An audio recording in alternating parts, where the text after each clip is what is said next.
Excuse me, Ranvijay नाम के कोई पेशेंट यहाँ पर आए? एक मिनट, नहीं, ये नाम का तो कोई भी पेशेंट नहीं आया यहाँ पे। वो गोरे से है, लंबे से, उन्होंने शेरवानी पहन रखी थी, उनकी शादी होने वाली थी आज। प्लीज मुझे बता सकते हैं वो कहाँ है? आप उस आदमी को हॉस्पिटल लाए हैं? जी। आप उसे जानते हैं? नहीं, जानते नहीं। आपने एक्सीडेंट होते हुए देखा था? I mean, कैसे हुआ एक्सीडेंट? हमें नहीं पता, हम जब पहुंचे तो वो आदमी घायल, तो हमने बस सोचा कि इंसानियत के नाते उसे हॉस्पिटल ले आना चाहिए। ठीक है, हमने एड्रेस और मोबाइल नंबर नोट कर लिया है। इन्वेस्टिगेशन में आपकी जरूरत हुई तो हम आपसे कांटेक्ट करेंगे। जरूर, मैं आपकी पूरी मदद करूंगा। जी हाँ, एक एक्सीडेंट केस आया है यहाँ पे, आप वहाँ ओटी में जाके चेक कर सकते हैं। Okay, thank you. सर, आपके सिग्नेचर्स चाहिए। Excuse me. ओके।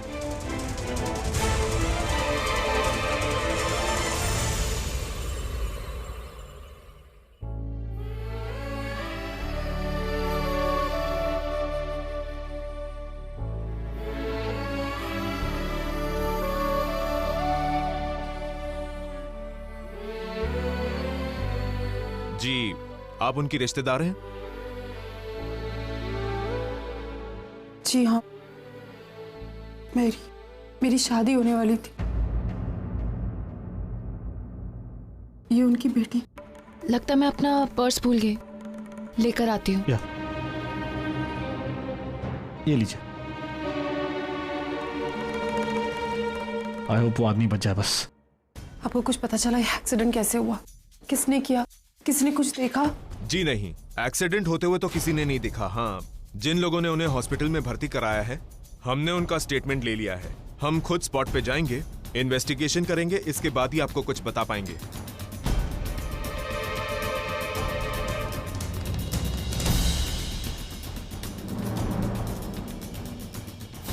शायद ही उसके घर वाले हैं, बेचारी, हमारी वजह से उसका पति।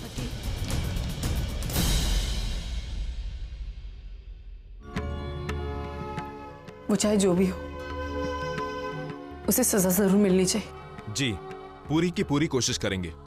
उसे सजा जरूर मिलनी चाहिए। क्या हुआ? लगता है उसके घर वाले आए हैं। अब क्या होगा नरेन? तुम घबराओ मत, तुम चलो मेरे साथ।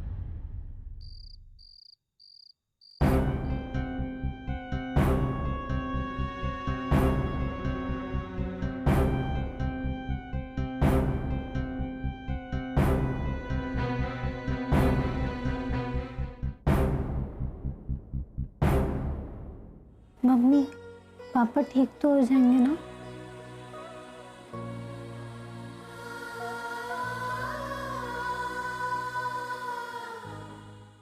अरे, तुम लोगों को कहाँ जरूरत थी बाहर मिलने की? कोई बात करनी थी तो आसपास किसी कमरे में कर लेते। अंकिता, जरूर तुमने ही उन्हें बाहर मिलने के लिए कहा होगा। आज तुम्हारी वजह से रणविजय भैया की ये हालत है। अरे, हमारी ही दिमाग खराब हो गया था। तुझ जैसी मनूस लड़की से हम अपने भैया की शादी कराने जा रहे थे। जरूर अपने पहले पति के साथ भी तुमने कुछ ऐसा ही किया होगा। कविता, हर वक्त चपड़ चपड़ करती रहती है। ये क्या बकवास कर रही है तू? हाँ?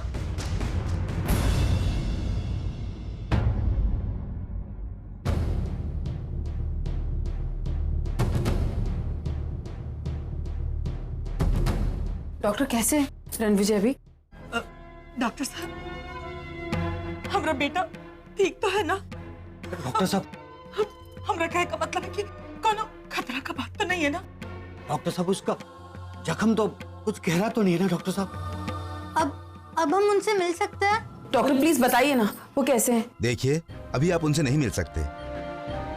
अभी हमने उनका ऑपरेशन किया है और बहुत ज्यादा खून बह जाने की वजह से उनकी हालत बहुत नाजुक है।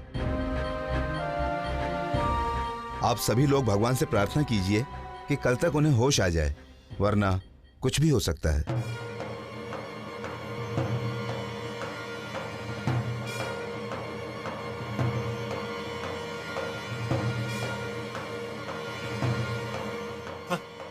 अरे,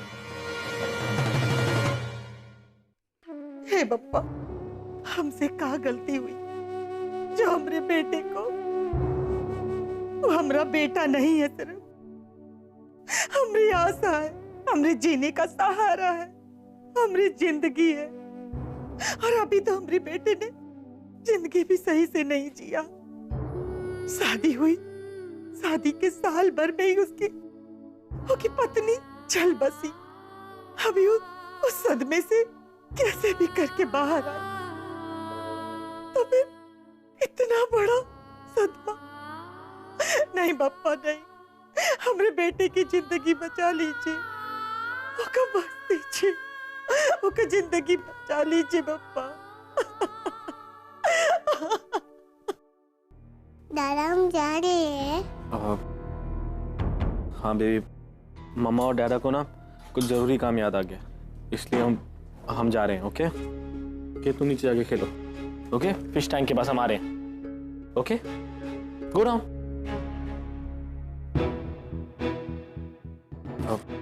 परी, मैं क्या सोच रहा हूँ, जाना जरूरी है क्या? हमारे पास कोई ऑप्शन नहीं है। ऐसा क्यों बोल रही हो? हमने कोई गलत काम थोड़ी ना किया, एक्सीडेंट हो गया गलती से, और हॉस्पिटल छोड़ के आए उसे। It's not a hit and run case. तुम घबराओ मत, कुछ नहीं होगा, वो आदमी ठीक हो जाएगा। बस मैं इतना सोच रहा था कि वो अच्छा आदमी लग रहा था। जब तक वो ठीक होता है हम यहीं रुक जाते हैं। तुम समझ क्यों नहीं रहे हो? रिलैक्स, चुप चुप। तुम एकदम बच्चों की तरह डर रही हो। कुछ नहीं होगा, तुम बस ऐसे ही नेगेटिव हो रही हो। अरे ज्यादा कुछ नहीं लगी उससे, बहुत जल्दी ठीक हो जाएगा वो। अच्छा, तुम्हें चलना है ना? ठीक है, ओके प्लीज जल्दी पैकिंग करो। आज अपने आप पे शर्म आ रही है मुझे। मैं इतना इंसेंसिटिव कैसे हो सकता हूँ? एक तो मैंने झूठ बोला, और अब जब वो आदमी हमारी वजह से अपनी जिंदगी और मौत के बीच में खेल रहा है, उसके लिए रुक भी नहीं पा रहे। लेकिन क्या करूँ, परी इतनी डरी हुई है, उसका भी तो ख्याल रखना है मुझे। आई होप वो जल्दी ठीक हो जाए।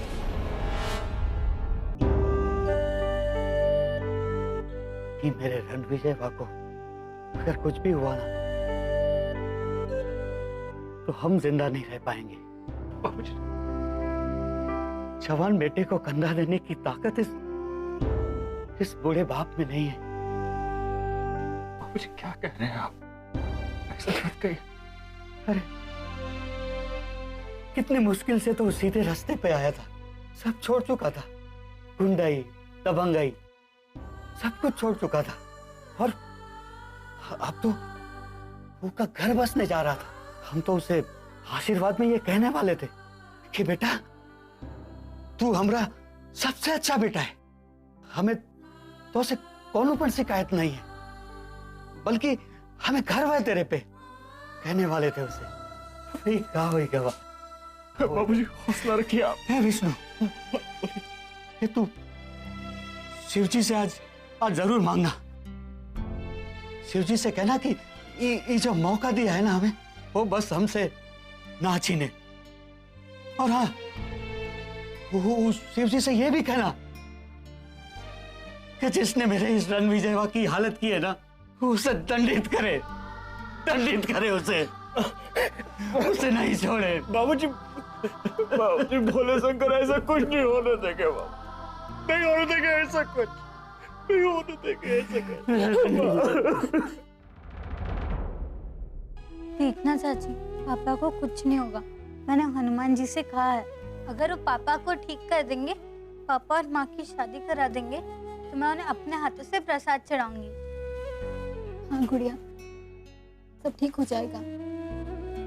कहाँ है वो आदमी? कौन आदमी? जो पेशेंट को यहाँ लेकर आया था। आज उन्हीं की वजह से इनकी जान बची है। अगर सही टाइम पर वो इन्हें लेकर नहीं आते, डॉक्टर को मजबूर नहीं करते, तो देर हो जाती। एक्चुअली में आप लोगों में से कोई मौजूद नहीं था, तो फॉर्मेलिटी तो करनी जरूरी थी, तो मैंने कुछ डॉक्यूमेंट्स पे उनके साइन लिए थे।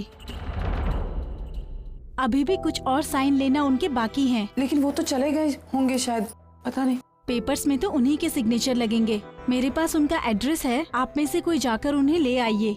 एड्रेस दीजिए। लाइए, हम चले जाते हैं। हाँ भैया नहीं, आप यहीं रुकिए, मैं जाती हूँ। आप यहाँ सबका ख्याल रखिए। मुझे एड्रेस दे दीजिए प्लीज। चलिए।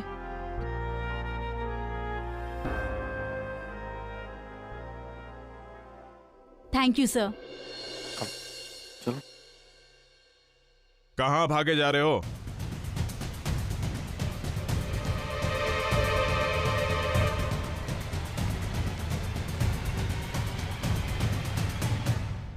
क्या हुआ इंस्पेक्टर?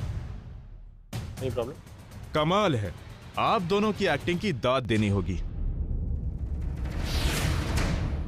स्टेटमेंट के बाद लगभग हमने मान लिया था कि आपने उस आदमी की जान बचाई है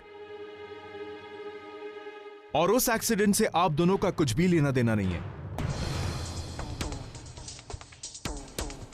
सही बात है इंस्पेक्टर साहब, हमारा कोई लेना देना नहीं। इनफैक्ट हम तो उस आदमी को हॉस्पिटल तक लेके गए। लेकिन हालात कुछ अलग हैं। वो एक्सीडेंट आप ही के हाथों हुआ है। हाँ, और हमारे पास आपके खिलाफ सबूत भी हैं। अब आप कैसे कह सकते हैं? ऐसा कुछ नहीं हुआ। पहला सबूत। कैसा सबूत? गुप्ता। Yes sir. अशोक को बुलाओ। जी सर।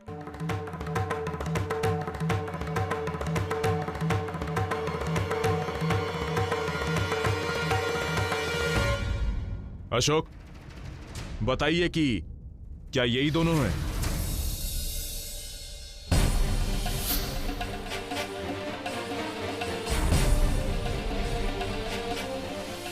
जी हाँ साहब, यही वो दो लोग हैं जिनकी गाड़ी से उस आदमी का एक्सीडेंट हुआ। मैंने अपनी आंखों से देखा है साहब। ऐसे कैसे आप किसी की बात का विश्वास कर लेंगे? हो सकता है आदमी झूठ बोल रहा। आप ऐसे किसी के कहने पे किसी को ब्लेम कैसे कर सकते हैं? झूठ ये नहीं, आप बोल रहे हैं, क्योंकि एक्सीडेंट के बाद खुद अशोक जी पुलिस स्टेशन आए थे और इन्होंने उस एक्सीडेंट की रिपोर्ट लिखवाई थी। और उन्होंने वैसे भी एक सबूत और है हमारे पास। जिस रोड पे एक्सीडेंट हुआ वो रोड एक्सीडेंट प्रोन एरिया है और वहां पर सीसीटीवी कैमरे लगे हैं। शायद आप उसकी निगाहों से चूक गए और हमारे पास एक्सीडेंट की पूरी फुटेज है। अब तुम्हें लॉबी में वेट करना। इंस्पेक्टर साहब 2 मिनट आपसे बात करें, आइए ना। चलिए।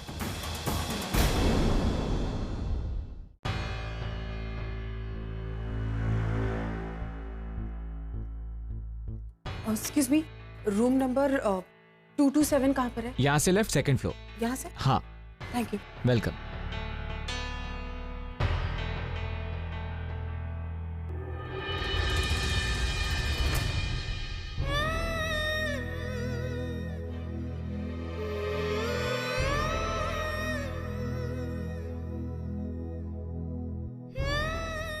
इसका मतलब है नरेंद्र सर ने रणविजय को बचाया। इंस्पेक्टर साहब, कोई तो सेटलमेंट होगा ना। मैं इस केस से छुटकारा पाने के लिए कुछ भी कर सकता हूँ, कोई भी कीमत चुका सकता हूँ। इसलिए प्लीज आप कुछ कीजिए। अगर आप कीमत चुकाने के लिए तैयार हैं तो ये केस हम यूं चुटकियों में रफा दफा कर देंगे। Thank you so much. अगर ऐसा हो सकता है तो आप यकीन मानिए, उस आदमी का आपकी गाड़ी से एक्सीडेंट हुआ इस बात का किसी को पता नहीं चलेगा। उल्टा जो स्टेटमेंट आपने दिया था ना, वो सही माना जाएगा और सब यही समझेंगे कि आपने सही वक्त पर उसे हॉस्पिटल पहुंचाया और आप तो उसके घर वालों की निगाहों में भगवान बन जाएंगे। देखिए, वो सब मुझे नहीं बनना, लेकिन आप प्लीज कुछ कीजिए ताकि ये सॉल्व हो जाए। आप फिक्र मत करो, निश्चिंत रहो, आपका काम हो जाएगा। ठीक है, चलते हैं।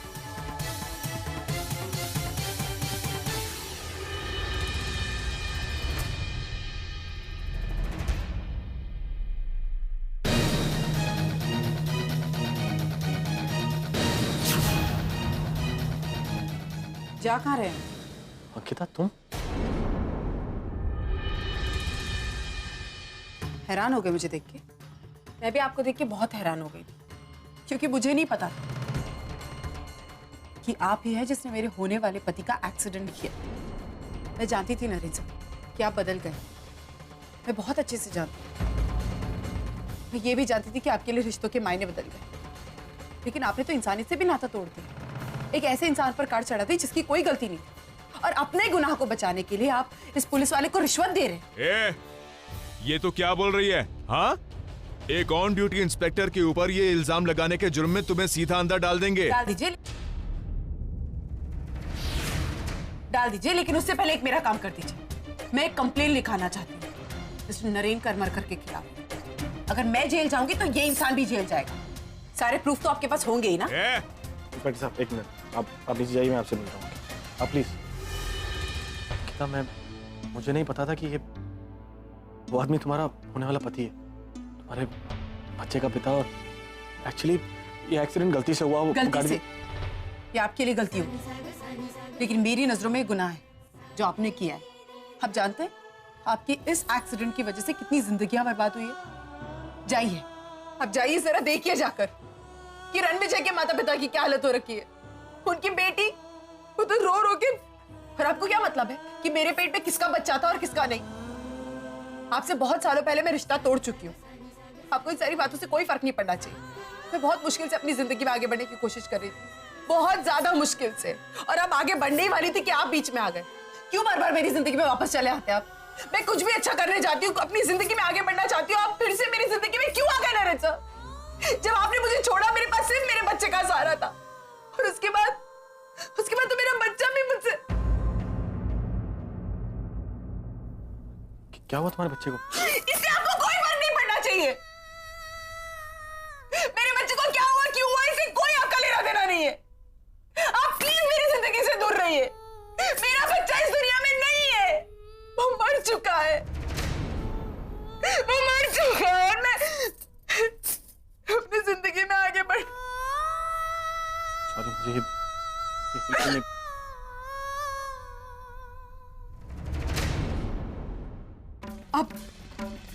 आप प्लीज रणविजय से दूर रहिए। जो गलती आपने की है उसकी सजा मैं आपको दिलाऊंगी, आपसे वादा करती हूँ।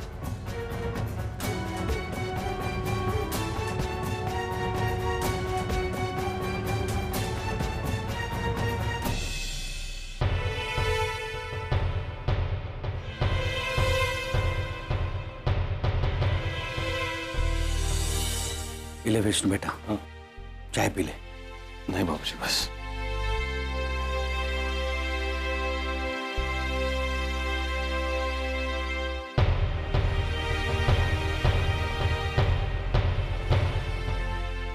लो पंडित है, गरम चाय पी लो, आराम भी लगेगा और दर्द भी कम हो जाएगा। नहीं जी, हमका कुछ खाना पीना नहीं। हमने रणविजय को क्या हो गया? वो ठीक तो हो जाएगा ना, होगा कुछ नहीं होगा ना। भगवान पे भरोसा रखो पंडित है। ए माँ, तू रो मत माँ, भोले बाबा सब ठीक कर देंगे। हे विष्णु, हमने रणविजय को क्या हो गया रे? वो को की नजर लग गई है। कुछ नहीं होगा। बोलिए ना, क्या हो गया हमने रणविजय को? कुछ नहीं होगा पंडित है, कुछ नहीं होगा। अरे विष्णु, कैसे चुप हो जाए? बाबूजी, शादी में आए हुए सारे रिश्तेदारों को हम वापस भेज दिए और पंडित जी को कह के शादी कैंसिल करवा दी। अरे का चुप कराना। क्या करूं, चुप होते ही नहीं है। अरे विष्णु, तुम बहू और बच्चे को लेके घर जाओ और इका सुलाई दो, जाओ। हाँ विष्णु, तू बहू को लेके जा, हम लोग हैं ही यहाँ। बाबूजी, कौन चीज का जरूरत हो तो फोन कर दीजिएगा, हम तुरंत आ जाएंगे। जाओ बहू, तुम अपना ख्याल रखना।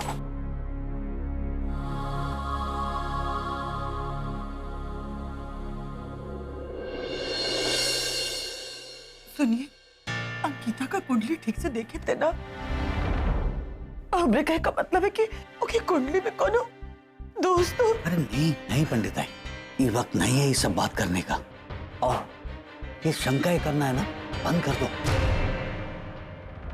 कहा है कि जितनी शंकाएं करोगी उतनी शंकाएं बढ़ती जाएंगी, और अंकिता बिटिया के बारे में ये सब सोचना ठीक नहीं होगा।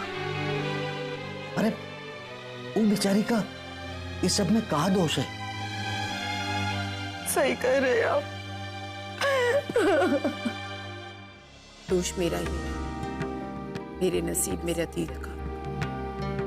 नरेन की वजह से ही आज रणविजय की यह हालत है, लेकिन ये बता नहीं सकती मैं आपको, क्योंकि अगर आप ये सुनेंगे तो आप टूट जाएंगे, मुझसे नफरत करेंगे।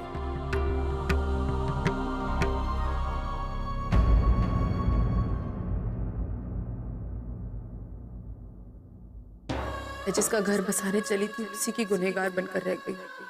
घर बसाना तो दूर, उनकी जान भी आज एक्सीडेंट हुआ भी तो किसके हाथों? नरेन, क्यों बप्पा, क्यों बार बार मैं ऐसी मुश्किल में पड़ जाती हूँ कि मेरी जिंदगी में कैसे ऐसी उलझने आ जाती है। आज एक तरफ रणविजय की जिंदगी है और वहां नरेन को इस बात का जरा सा भी पछतावा नहीं है। वो अपने आप को बचाने की कोशिश कर रहे हैं। कैसे इतने स्वार्थी हो सकते हैं वो?